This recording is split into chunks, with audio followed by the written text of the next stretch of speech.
You ask Tiger to solve. This deals with linear equations with one unknown. The final result is b equals -7.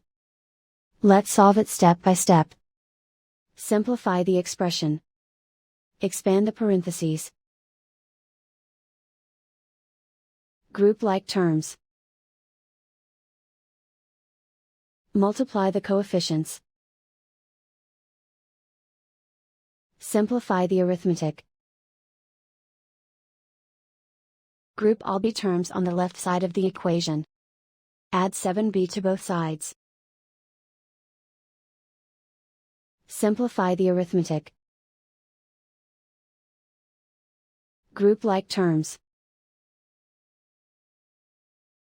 Simplify the arithmetic. Isolate the b. Divide both sides by 5. Simplify the fraction. Find the greatest common factor of the numerator and denominator. Factor out and cancel the greatest common factor. And so the final result is b equals -7.